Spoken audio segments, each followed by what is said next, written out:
Welcome to Rails, Ales, and Old Towns. If you've ever found yourself daydreaming about Italy, a very common occurrence, there's a good chance the Italian lakes made an appearance. You know the ones I'm talking about, right? Shimmering waters, elegant villas, and mountain backdrops that almost don't look real. With names that have become bywords for romance and la dolce vita. Well, on today's show, we're heading there. My guest is Kathy McCabe, the founder of Dream of Italy magazine and host of the TV shows Dream of Italy and Dream of Europe. And she joins me for a whirlwind tour of this gorgeous region of northern Italy. From the iconic shores of Como and Maggiore to a few lesser-known spots where you can escape the crowds, Kathy shares her insights and advice for visiting, including some great hotels. After our tour of the Italian lakes, she then gives us a small glimpse into what it's like to help people turn their aspiration of moving to Italy into reality. All right, let's go to the lakes. Mind the gap between the train and the platform. All right, let's welcome to Rails, Ales, and Old Towns, Kathy McCabe, the host and executive producer of Dream of Italy and Dream of Europe on PBS, and the founder of Dream of Italy magazine. Hello. Happy to be here. I just want to check before we get going, you're still dreaming of Italy, right? My God, I just woke up about an hour and a half ago, and I had a few Italian friends of mine were in my dream. So yes, I am indeed. You don't just talk the talk. Oh God, I don't. I live and breathe. I was telling an acquaintance of mine the other day, the only thing I might love more are dogs. The only thing that might go above Italy. Hey, they love their dogs in Italy. They do. And I've done some truffle hunting. I've tried to get dogs involved. We did a segment with dogs that rescue swimmers on the Adriatic. And then my late dog, I brought him to Italy twice. He's in 2 episodes in season 3. I swear to God, it gave him 6 more months of life. He was a rock star. So I tried to combine those things sometimes. It does the same thing for other creatures that it does for people. I even brought him to these hot springs that are my favorite in Saturnia. And he was blind at the time, this dog. That didn't stop him. But you could see when he smelled, the sulfur, and he was all relaxed like the people were. And this sort of the dolce vita, just the energy and frequency of the place, the dog could really feel. And they do allow dogs to go into supermarkets there. They have special carts. And he literally thought he had died and gone to heaven. Because imagine he's blind. He's like, holy Jesus. We had to go fast because he barked because of the smells. But it was like a wonderful experience for him. When I was living in Amsterdam, and we drove from Amsterdam to the Italian lakes, and we brought our Basset Hound with us, and she got to experience the Italian lakes. So, you're based in Colorado. When it's a cold, gray day, snow's falling, you do dream of Italy when you're awake. What are those things that you long for? The hot springs are a big thing that I love. There are plenty throughout Italy. It's something I find very healing. The food, of course. And I think it's just how much healthier I feel. Lots of people are on this trend of talking about this lately, but it is absolutely true that your body, after a few days, a week, few weeks of this food and wine and good water, you really feel healthier. You feel different. I dream of that healthy feeling. I dream of that community. I dream of talking to the barista in the morning. And I think serendipity happens far more often in Italy, especially for me, that there's always something cool that happens, some chance encounter in a sense. And I really literally get off the plane and miss it. I mean, I'm going to move there. Exactly when, I'm not sure. I do love it so much. You're missing those moments. Yeah, there's a lot of moments there. Obviously from the top of the boot to the tip of the toe is your domain. But today we're going to focus on the Italian lakes. Before we go there, real quick, how you ended up, head over heels for Italy? So I grew up in New Jersey, and my grandparents were born in New Jersey, but their parents were Italian immigrants from southern Italy. They were sort of my first taste of Italian culture or Italian American culture or just this warmth, and there was always something cooking. My grandfather had the most extraordinary garden you've ever seen, and I was really involved even when I was like 3 years old in helping him garden. And my grandfather was very loud. It was a very alive sort of place. Grandfather and I were extremely close, and so in high school, for this project, I wrote a biography of him, and a relative sent me like these old translations of birth certificates from a town called Castelvetere Solcalore. Flash forward, I graduate from college and my mom wants to go to Italy sort of for my gift. And we find ourselves all the way down in this little town. It's a crazy story. It's like a movie. And it's in one of the episodes. My grandfather had tried to find the town in the 60s and was taken to the wrong town. Oh. He fulfilled his mission 30 years later, which was extraordinary. And then he died like a day and a half later back in the US. So it was really like karmic. And so I discovered this town and I kept going back because I felt so connected to the town and to Italy. I worked in journalism and then I eventually worked for USA Today in their political section. And then I moved to their travel section. And I thought very ahead of my time, this is like 23 years ago, that a sort of magazine newsletter on Italy would be a good idea. And then about 12 years ago, that also morphed into the PBS series. And then a couple of years ago, I added this other PBS series about Europe. So you were a groundbreaker, and back in the day, they were calling it a zine. Yeah, but it's crazy because I always did print. I still do print 23 years later, even though it's tempting to get rid of it. The articles are always online, a PDF or a print. Now we're going into all kinds of ways of sharing content. But so it's been interesting to watch. The Italian lakes, obviously, we might as well just tackle the first one right off the top that jumps to people's head. Como. Go. There you go. You said it. And I'll give you my personal story. I've never been there, but back in 2007, there was a show on Travel Channel in the US called 1,000 Places to See Before You Die. It was based on that famous book. Oh, I know the author, Patricia. Yes. Incredible book.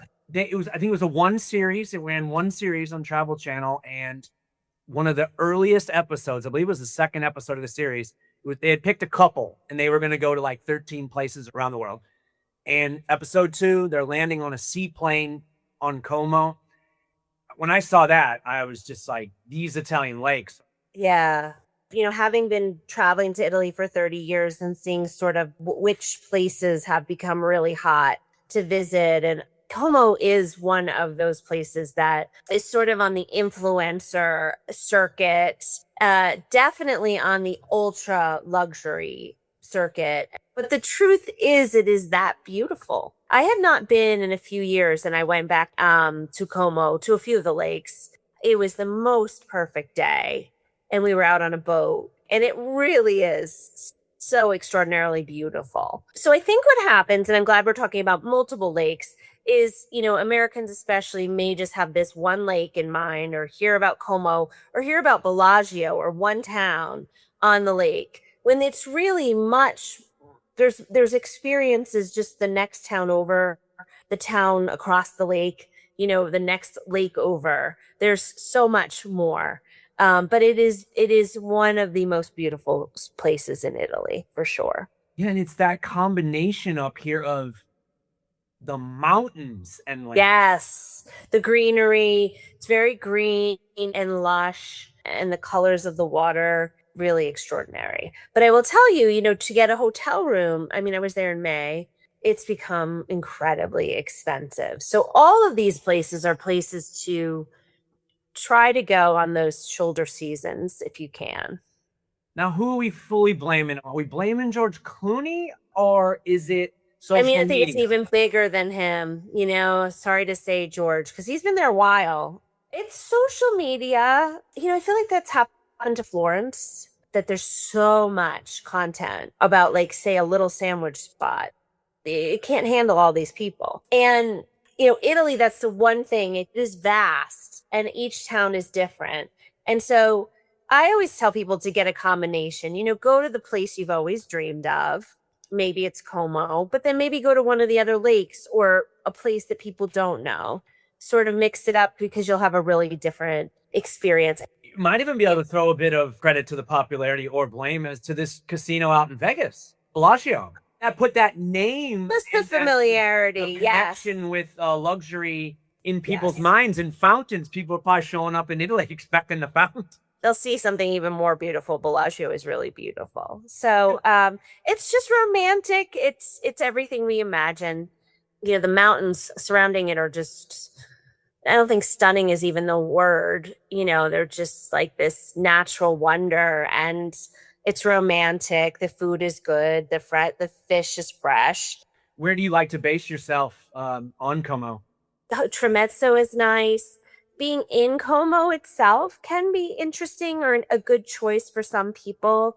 But the last time I went to a little town called Menaggio, which I absolutely fell in love with. And I stayed at this Grand Hotel Victoria. Not inexpensive, but if you were going on a honeymoon or you were going to splurge, really one of the most beautiful hotels I've ever been to. And they have this like crazy beach club that is a huge plot of land right on the lake. It has a restaurant, you can lounge. I didn't get a chance to really spend time at it. I'm dreaming of returning simply for this beach club. It's just you can take in the beauty, you know, really sitting and relaxing. So that was a really nice town. Verona is nice. Bellagio, if you want, you know, a little more excitement. But I really recommend trying to, even if you're just taking the ferries, the public transport. Although if you're going to splurge, to do a half-day boat trip anywhere, it's nice to do one. You know, Como you're going to be dealing with crowds if you go. Yeah, there's always ways, you know, to skirt them a little bit. Staying in, you know, a smaller hotel, possibly. Yes, or even to stay like a little bit, you know, maybe not like get an Airbnb that's maybe not right on the lake, but a 5-minute walk up, having a more authentic experience, and or even spending a week. And it's possible to go, as we'll talk, you know, the lakes are very close to each other. So it's possible to experience several of the lakes together. Yeah, so you know you've got your Lake Como. That's the rock star. It's easily accessible from Milan. Whether you're taking a train, whether you're driving, you know, it's easy. What about Lake Orta? Have you ever been to Lake Orta? I have never been to Lake Orta. Okay, well, I want to go back this time and pop over. You know, I've been to a few that are very unusual, but I don't know so much. Now, have you been to Orta? Yes, that's the reason. You didn't tell me. Yeah, that's the one I've got. And it was always possible. I'm thinking, I'm like, have I been? Because I've been going for 30 years, but no, I don't think I have been.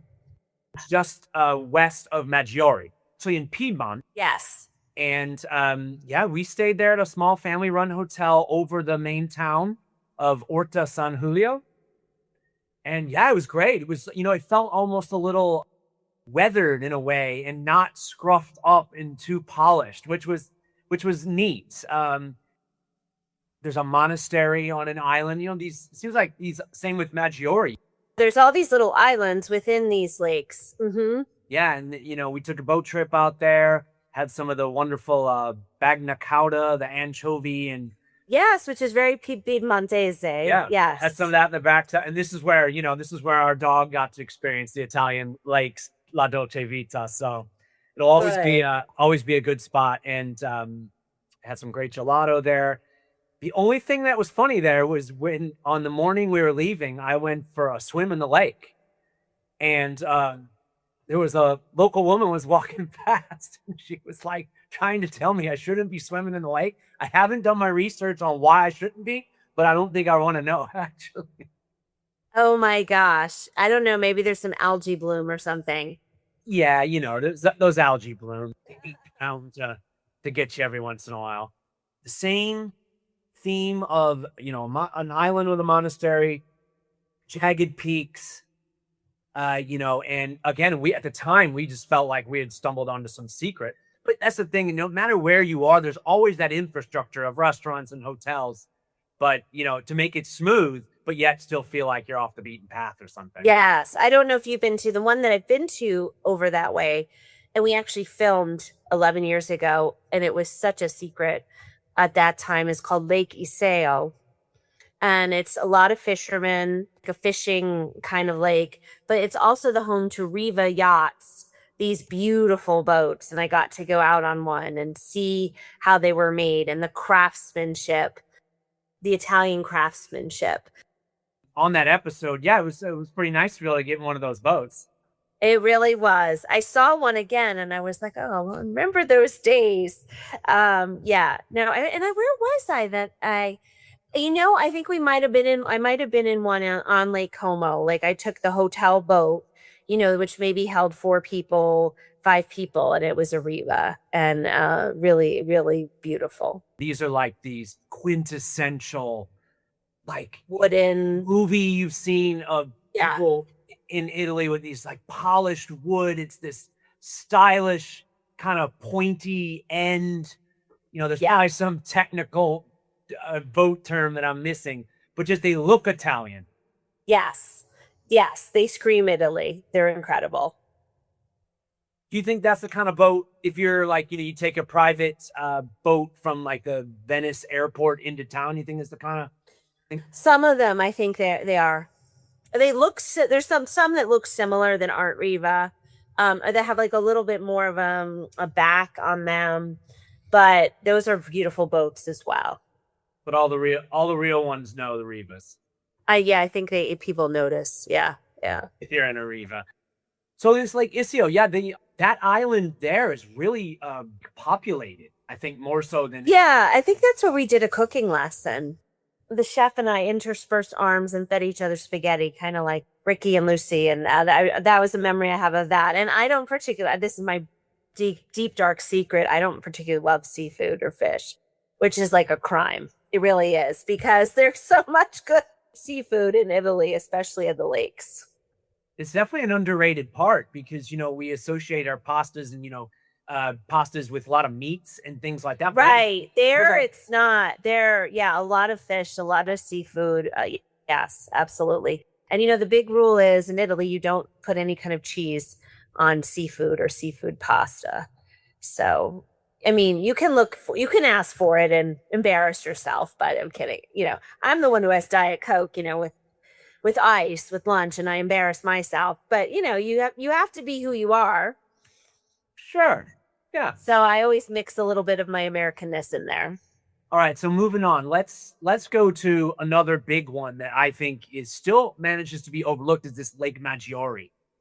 Yes. Another really beautiful lake. They have a few wonderful islands that you can go to. And it was the home of the Borromeo family, and a lot of treasures there. Now, did you get to go? I didn't make the trip. I didn't make the trip to the island, but I have visited Maggiore. They got all these ferries that go across the water, and we had a good time at this. There was kind of a divey little bar right on the water called Bar Clipper, right at the ferry dock. And you'll get these places, just plastic chairs, but they'll serve you up a spritz for half the price you're going to get it over at the luxury hotel. And yes. And I think a great trip is to combine a couple of these and drive around and just do a road trip of like a week. Absolutely. Yeah. Cause you have to compare and contrast here. Yeah. Yes. The one I really, really, really love is Lake Garda. I went to probably the top 3 of all hotels I've ever been to in my life. So if people really want to dream, they should look up. It's called Cape of Senses. And it's on the Lake Garda, and it is just, the views are extraordinary. And it's on a plot of land that was all olive trees. So there's still lots of olive trees. It's on a perch. What's fascinating is if you look across, there's a mountain, and they say it's the shape of Dante Alighieri, his face.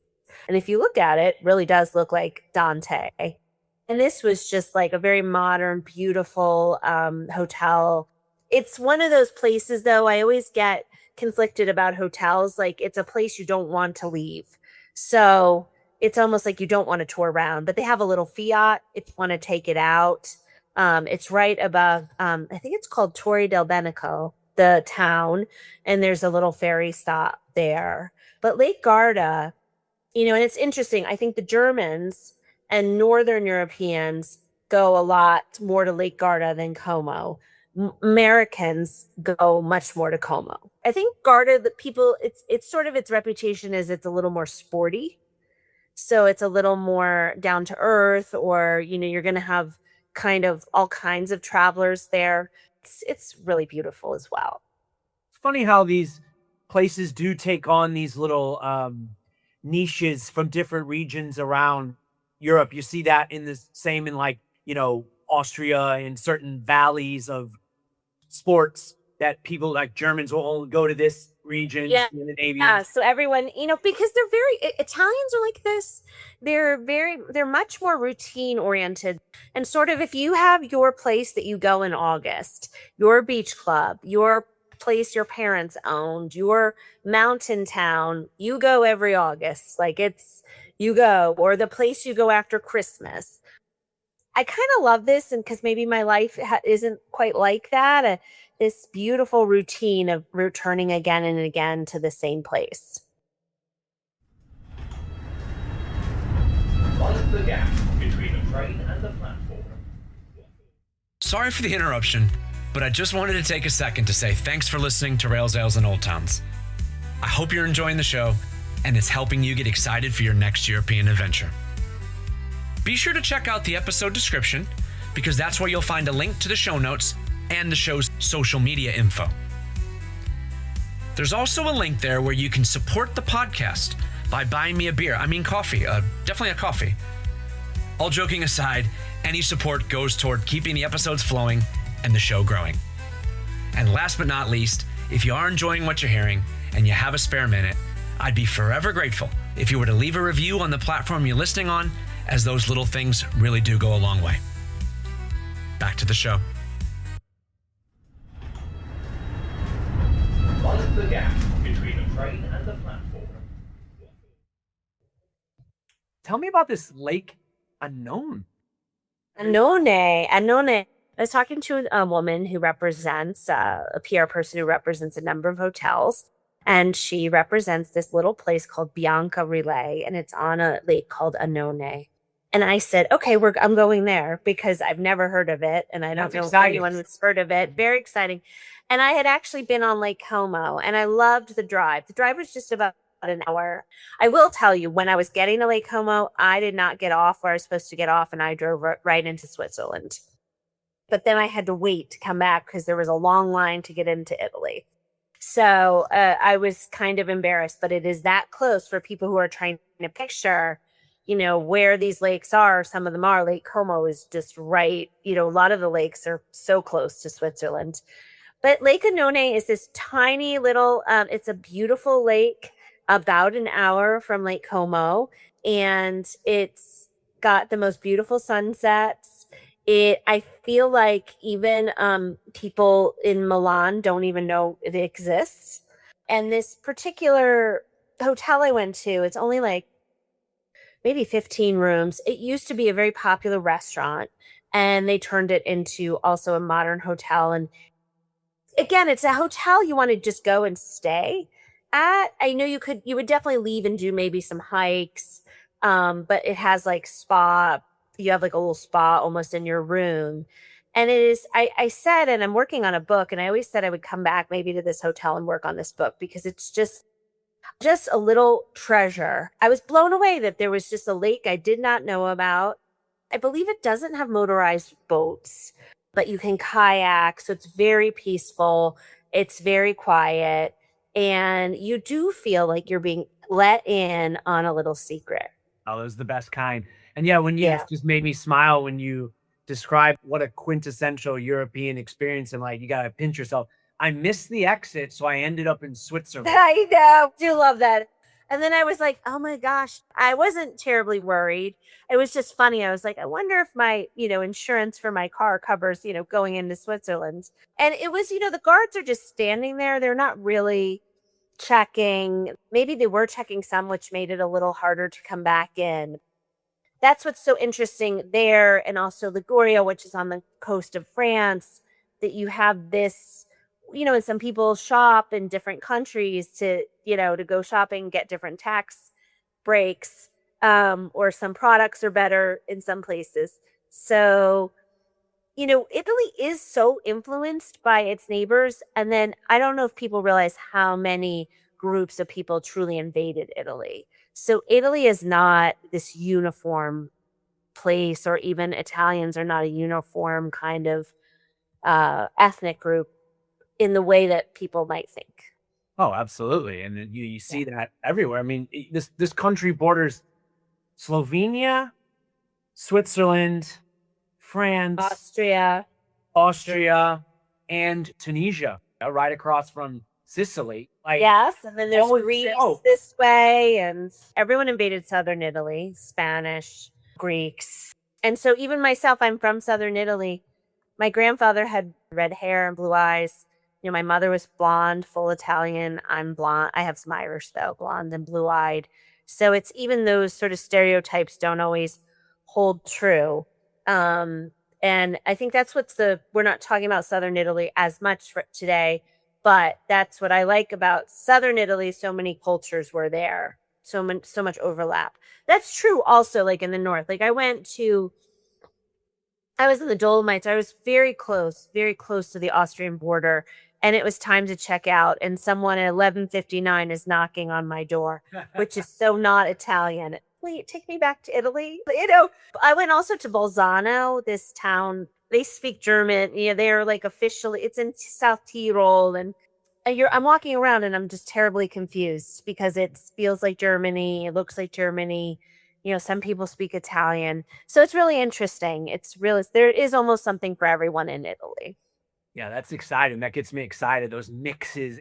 I think that gives a nice, overview of the lakes. There's way more than Como. And pretty much if you found yourself on something in northern Italy that starts with Labo, you're probably in good hands. Yes. Now, not only do you entertain us on screen, you're also helping people move to Italy. Yeah. What's that like? Those rewarding moments of helping people fulfill a dream. Well, it's a dream, and it's a long time dream. We think that maybe in the last year or two, we hear about so many people who are moving, and it's more people. But, my friend Frances Mays wrote Under the Tuscan Sun 30 years ago about buying a house, renovating it, moving part-time. That's the interesting thing about Italy. A lot of people do part-time, sort of they live 6 months in Italy, and that often for tax reasons, that's a really great way to do it. But I think, because of COVID, because of the world changing, because of how easy it is to keep in touch, to work, people realize they don't have to stay in the same place they've always been. And Italy is just a place that you dream of. There are, practical considerations very much that I also consider. Price of food is probably half in Italy, than it is in the United States. So the cost of living, the quality of life, the quality of the food, the community, the healthcare is really excellent. This is what is attracting people in real estate. You can get, we did cover one of these €1 home towns, which I really liked. The one I went to, I really liked because it was actually near Sulmona and Abruzzo, and you could take the train to Sulmona, the next biggest town. So it wasn't in the middle of nowhere, but you have to spend about 40,000-50,000 to fix it up. Okay. But that's what makes me encourage people like, hey, go look for a 40 or 50,000 renovated home in a town you might really want to live in, and so you can really live this dream for under $100,000. Because on your show, you talk to people who have moved to Italy, and what are some of the things that come up about their experiences? I think a lot of it is community. There's still like the piazza where everyone meets and where everyone knows your name, and that there are a lot more community events, it feels like, and these are festivals that'll go back 100 years. I think it's that sense of life is a little bit slower and people have more time to connect, and connecting a lot comes over food. Food is like the topic all day, every day. And just, you're close to inexpensive European airlines. You can pop over to any country, you want for like $50. And Now, full disclosure here, we're big fans of rail travel here. So we're good. oh gosh, that's right. So No, I should say, I'm just no, kidding, so you know. you can get on a train. So am I. You know, my grandfather was a railroad engineer. You can get on a train and do the same kind of thing. So you're not just seeing Italy, you're seeing the rest of Europe. Surely in your years of exploring Italy, you've had some memorable rail trips. I haven't. You know what I went on, which was we thought of my grandfather the whole time. About 20 years ago, my mother and I took the Orient Express, and it was a one night. I think they have revived it in the last year or two. It's called La Dolce Vita Orient Express, very luxurious. But we took it. It was one night, Rome to Venice, and you just felt like you were in a movie. And this is true, whatever train you pull up into Venice, it's like, wow. Oh my gosh. You know, the romance of that. You're like, wow, I've arrived. Regular listeners are probably going to be like, I've heard this story before. But, you know, I remember on my first trip ever to Italy, you know, I had actually taken a train from Switzerland down to Milan and had skirted Lake Maggiore and then took a train over to Venice. And you know, coming out of that station and you're right there on the canal. I just remember thinking, like, how is it real? How did I actually get lucky enough? And that's the thing. Like, I talk sometimes about these luxury hotels, these big experiences. No, just getting off the train can be just as magical and not expensive. Just paying your train ticket. I think Venice feels sometimes like a different world. It's so different. And that's why I think everyone needs to see it once in a lifetime. You know, hopefully don't go in June or July when it's crowded. But if you have to go then, the best thing to do is try to stay the night so that the crowds will disperse and you're there like at night too. I think the winter, it's beautiful. The light is extraordinary in Venice in the winter. Absolutely. My first visit was in November and I'm still dreaming of that. Like, it was like an hour and a half I spent just wandering, looking. It's a certain vibe. It's very special.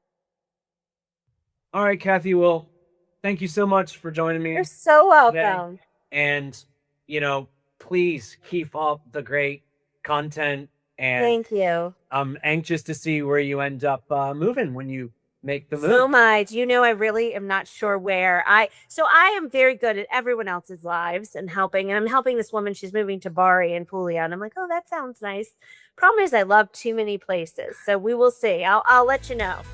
Okay. All right. Thanks again. And all the best. Thank you.